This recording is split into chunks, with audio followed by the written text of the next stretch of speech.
sejahtera bagi kita semua, Om Swastiastu, Namo Buddhaya, dan salam kebajikan.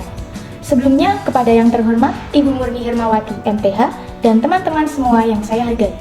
Kami dari kelompok 5 akan memaparkan hasil diskusi kelompok kami tentang kasus urbanisasi di Surabaya. Urbanisasi sendiri adalah proses perpindahan penduduk dari desa atau kota kecil ke kota yang lebih besar, ataupun sebaliknya, dengan tujuan untuk meningkatkan taraf hidup atau memperbaiki taraf hidup. Alasan kelompok kami kenapa memilih kasus urbanisasi di Surabaya. Nah, kasus urbanisasi secara signifikan mulai meningkat pada tahun 1970-an hingga 1980-an. Namun, masalah urbanisasi di Surabaya hingga kini masih berlangsung.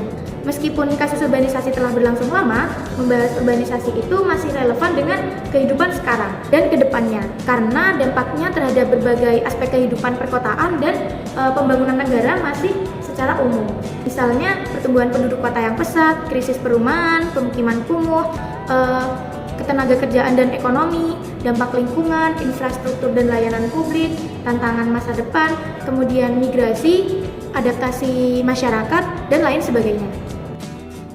Kapan urbanisasi terjadi? Nah, urbanisasi terjadi itu ada beberapa era. Yang pertama yaitu era kolonial, yaitu sekitar pada abad 19 sampai awal 20. Era yang kedua yaitu pasca kemerdekaan, yaitu sekitar tahun 1945 sampai 1960-an. Yang ketiga yaitu pada tahun 1970-an sampai tahun 1980-an. Era yang terakhir yaitu pada tahun 1990-an hingga saat ini. Nah, hingga sekarang itu urbanisasi itu tetap berlangsung, didorong oleh pertumbuhan ekonomi, perluasan wilayah perkotaan, dan meningkatnya akses terhadap fasilitas pendidikan serta kesehatan di kota. Di manakah urbanisasi ini terjadi? Yang pertama ada di kota-kota besar seperti Jakarta, Surabaya, Bandung, Medan, Makassar, dan juga Semarang. Nah, kota-kota ini merupakan wilayah utama yang menjadi tujuan urbanisasi di Indonesia. Sedangkan di Surabaya sendiri, urbanisasi terjadi karena Surabaya merupakan pusat perdagangan, pelabuhan internasional, dan juga industri penting di Jawa Timur. Yang kedua, urbanisasi terjadi di pinggiran kota atau suburban, seperti Sidoarjo dan juga Gresik. Yang terakhir, urbanisasi terjadi di wilayah pedesaan. Bagaimanakah urbanisasi itu terjadi? Urbanisasi terjadi ketika perpindahan penduduk dari desa ke kota dalam jumlah yang besar. Biasanya terjadi karena adanya daya tarik ekonomi dan kesempatan hidup yang dianggap lebih baik di perkotaan. Menurut argumentasi dari kelompok kami, urbanisasi di Surabaya ini sangat terkait dengan berbagai jenis integrasi. Di antaranya, yang pertama ada integrasi bangsa. Urbanisasi ini membantu memperkuat integrasi nasional dengan mempertemukan orang-orang dari berbagai suku, etnis, dan daerah-daerah di Indonesia. Misalnya, penduduk dari berbagai provinsi di Indonesia datang ke Surabaya untuk bekerja ataupun belajar, dan juga untuk memperkuat persatuan dalam keberagaman. Yang kedua, integrasi wilayah.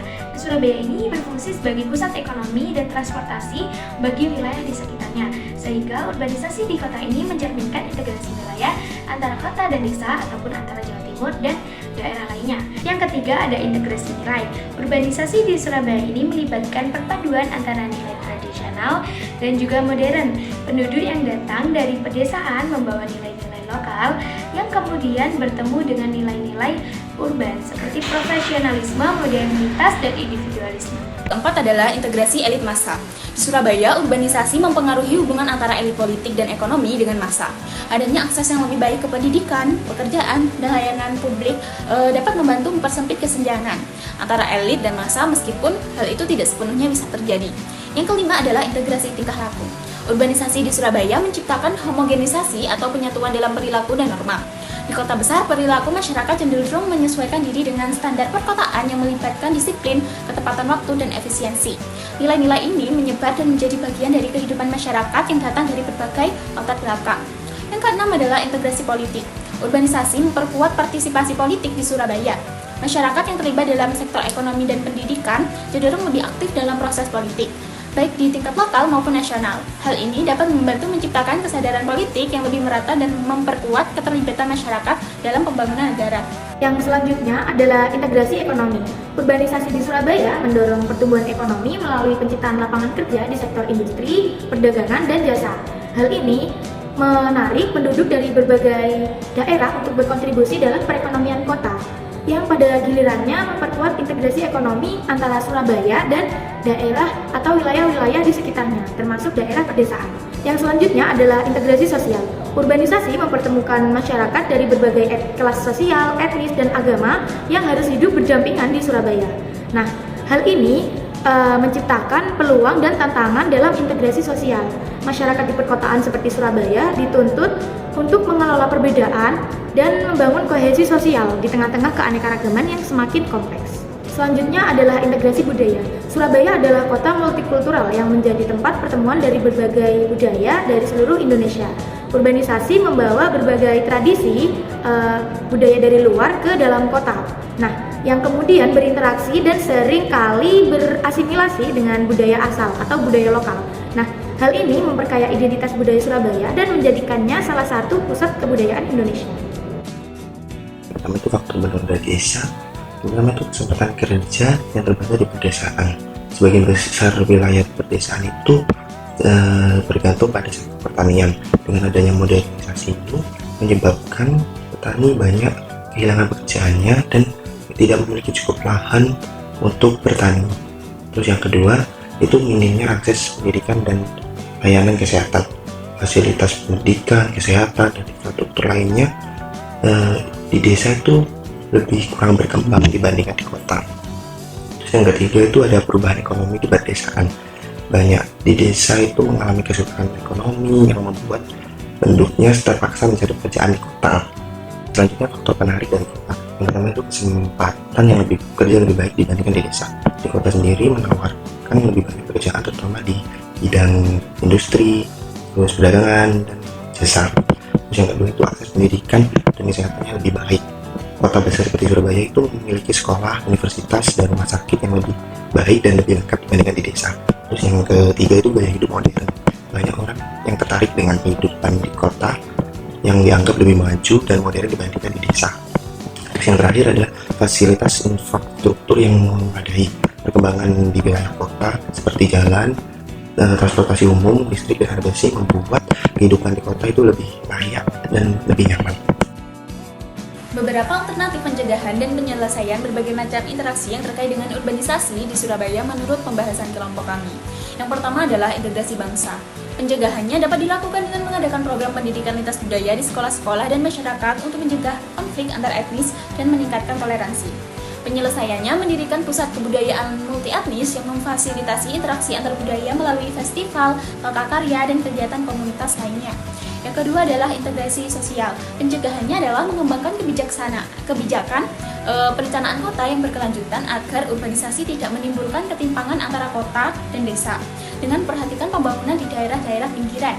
Penyelesaiannya dapat dilakukan dengan meningkatkan konektivitas antar wilayah dengan mempercepat pembangunan infrastruktur seperti transportasi, jalan tol, rel kereta api, dan sistem transportasi umum antar kota. Yang ketiga adalah integrasi nilai. Pencegahannya dapat dilakukan dengan mendorong dialog antara masyarakat urban dan rural melalui forum diskusi untuk mencegah benturan nilai-nilai tradisional dan modern. Penyelesaiannya dapat dilakukan dengan mengembangkan program komunikasi yang menggabungkan nilai-nilai tradisional dengan inovasi modern seperti program pengembangan ekonomi kreatif berbasis budaya lokal. Yang keempat itu ada integrasi yang dipasang. Pencegahannya sendiri itu menciptakan transparansi dalam pembuatan kebijakan dan melibatkan perwakilan masyarakat jadi sebagai lapisan sosial dan pengambilan keputusan publik. Untuk penyelesaiannya itu meningkatkan akses masyarakat umum terhadap layanan pendidikan, kesehatan, dan pekerjaan melalui program-program. Terus yang kelima itu ada integrasi tingkat laku. Untuk pencegahannya itu melakukan sosialisasi norma-norma sosial dan etika perkotaan yang menekankan pentingnya saling menghargai antara individu lain dari berbagai latar belakang. Untuk penyelesaiannya itu menyediakan pelatihan dan orientasi bagi pendatang baru terkait terhadap kehidupan, norma, dan perilaku yang berlaku di Surabaya. Terus untuk integrasi politiknya, pencegahannya itu mendorong pendidikan politik sejak dini dan mengedukasi masyarakat tentang pentingnya partisipasi politik agar mereka memahami kewajiban mereka dalam proses demokrasi.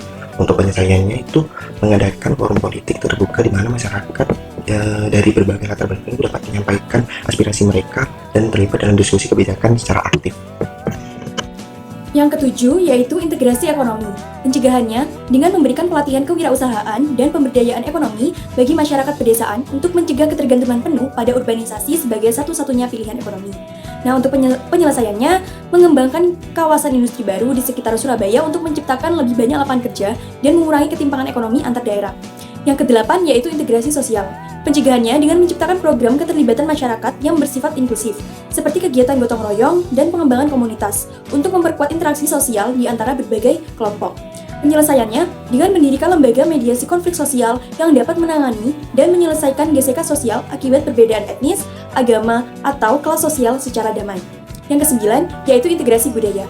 Pencegahannya dengan mengadakan kegiatan festival budaya tahunan yang merayakan keberagaman dan mempromosikan interaksi antar budaya untuk mencegah eksklusivitas budaya tertentu.